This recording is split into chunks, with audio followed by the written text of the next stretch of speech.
নমস্কার বন্ধুরা, দেশি কিচেন ব্লগ চ্যানেলে আপনাদের স্বাগত। আজকে আমি নিয়ে এসেছি রেস্টুরেন্টের স্বাদে ঘরে তৈরি একটি রেসিপি। এই রেসিপিটি স্ন্যাক্স হিসাবে খাওয়া যেতে পারে এবং রুটি, পরোটা, ফ্রাইড রাইসের সঙ্গেও খুব ভালো লাগে। তো চলুন বন্ধুরা, দেখে নিই আমি আজকের রেসিপিটা কি করে তৈরি করেছি। আশা করি সকলের ভালো লাগবে। আজকের রেসিপির প্রধান উপকরণ হচ্ছে ফুলকপি। এই ফুলকপিটাকে প্রথমে আমি নুন জলে একটু ভাপিয়ে নেব। ফুলকপির সাথে একটু মটরশুঁটিও ভাপিয়ে নিয়েছি। এবার আমি যে সমস্ত সবজিগুলো নিয়েছি সেগুলো হচ্ছে ক্যাপসিকাম, ডুমো করে কাটা পেঁয়াজ, কাঁচা লঙ্কা, ধনেপাতা, আদা রসুন কুচি। ব্যাস, এই দিয়েই আজকে রান্নাটা আমি করব। আমাকে একটা ব্যাটার তৈরি করতে হবে। সেই জন্য আমি নিয়ে নিলাম 2 চামচ মতন ময়দা আর 2 চামচ কর্নফ্লাওয়ার। এবার কর্নফ্লাওয়ার আর ময়দাটা আমি খুব ভালোভাবে মিশিয়ে নেব।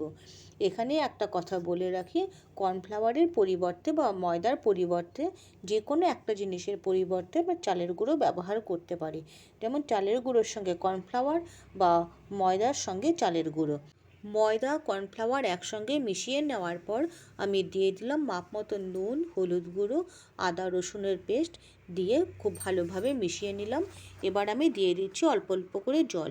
জলটা একবারে দেব না, একবারে দিলে অনেক সময় বেশি পাতলা হয়ে যেতে পারে।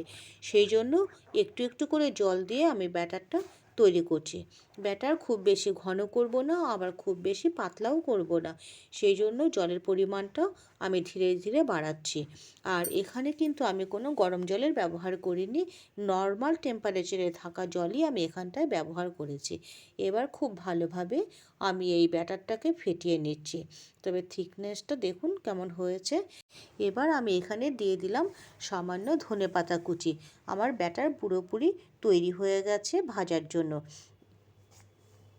এই ব্যাটারের মধ্যে এখন ভাপিয়ে নেওয়া ফুলকপিগুলো দিয়ে দিলাম। ফুলকপিটা দিয়ে খুব ভালোভাবে মাখতে হবে।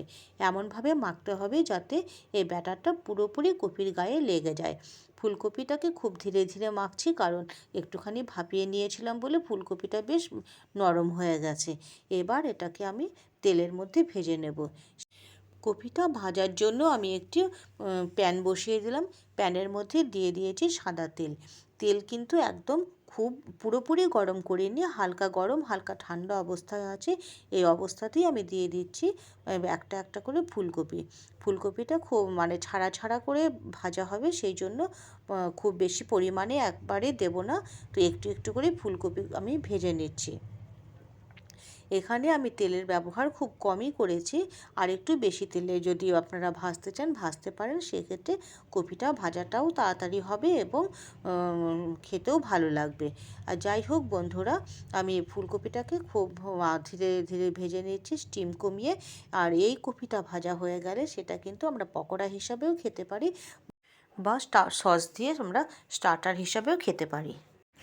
ভাজার জন্য প্যানের মধ্যে একবারে খুব বেশি পরিমাণ ফুলকপি আমি দিইনি, কারণ একবারে যদি আমি বেশি দিই তবে যে ব্যাটারটা একটার সঙ্গে আরেকটা লেগে যাবে এবং ভাজতে অসুবিধা হবে। আঁচ কমিয়ে ভাজলে পরে ওপরটা যেমন ভাজা হবে তেমন ধীরে ধীরে ভেতরটাও ভাজা হয়ে যায়। আর যদি স্টিমটা আমরা খুব বেশি বাড়িয়ে এই পকোড়া বা অন্য যে কোনো ভাজা আমরা ভাজি, তখন কি হয়, ওপরটাও ভাজা হয় কিন্তু ভেতরটা বেশ কাঁচা কাঁচাই থেকে যায়। এই পকোড়াগুলো ভাজা হয়ে গেছে। এবার আমি এই ফুলকপির পকোড়াগুলো সব আস্তে আস্তে তুলে নিচ্ছি। প্রথমবার আমি ভেজে নিলাম, ভেজে তুলে আলাদা করে রাখলাম। এবার ভেজে নেব বাকি মেখে রাখা ফুলকপিগুলো। এই দেখুন, আর খুব বেশি পরিমাণ নেই। যাই হোক, একবার তো আমি ভেজে দেখিয়েছি, দ্বিতীয়বার তো দেখানোর দরকার নেই। আমার মোটামুটি সব ভাজা হয়ে গেছে। এবার আমি রান্না করব। এই রেসিপিটি তৈরি করতে যেহেতু খুব বেশি তেলের ব্যবহার করতে হবে না, তাই আমি বাড়তি তেলটা আলাদা করে রেখে দিচ্ছি। এই তেলটা অন্য কোনো কিছু রান্নাতে আমি ব্যবহার করব।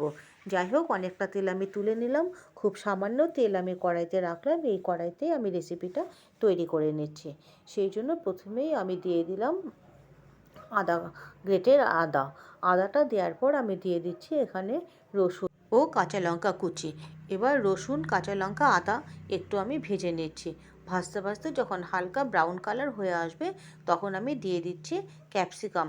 ক্যাপসিকামটা অনেক সময় আমি পরে দিলে কিন্তু ক্যাপসিকামটা একটু কাঁচা কাঁচা বা শক্ত থেকে যায়, তখন খেতে বয়স্কদের খেতে অসুবিধা হয়।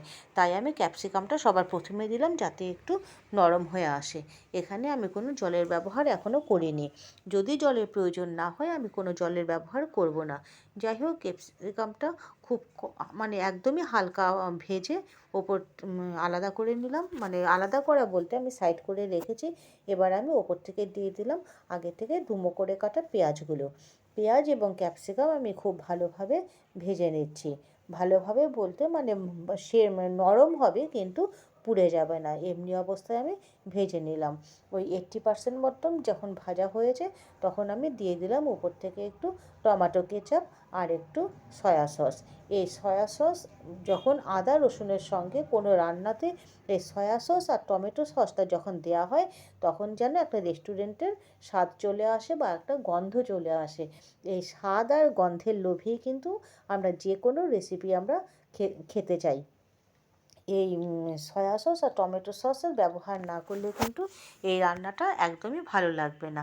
সয়া সস এবং টমেটো সস দেওয়ার পর ভালো করে মিশিয়ে নিয়ে আমি এখানে দিয়ে দিয়েছি 1/2 কাপ পরিমাণ হালকা গরম জল। গরম জলটা 1/2 কাপ দিয়েছি কারণ এখানে আমি এই রেসিপিটা খুব একদম গা মাখা করব, কোনো গ্রেভি আমি রাখতে চাইছি না, সেই জন্য আমি 1/2 কাপ পরিমাণ জল দিয়েছি। আপনারা যদি একে গ্রেভি হিসাবে করতে চান তবে জলের পরিমাণটা আপনাদের প্রয়োজন মতো একটু বাড়িয়ে নেবেন। তো কথা বলতে বলতে সম্পূর্ণ ফুলকপিটা আমি দিয়ে দেওয়ার পর এখন দিয়ে ভালো করে মিশিয়ে নিয়েছি। এবার আমি দিয়ে দিলাম উপর থেকে ধনেপাতা কুচি। এই সুস্বাদু রেসিপিটি আমার রান্না কমপ্লিট হয়ে গেল। তো বন্ধুরা, আপনাদের যদি আমার রান্না ভালো লাগে তবে অবশ্যই আমার চ্যানেলটি সাবস্ক্রাইব করবেন এবং পাশে বেল আইকনটি প্রেস করে সাথে থাকবেন।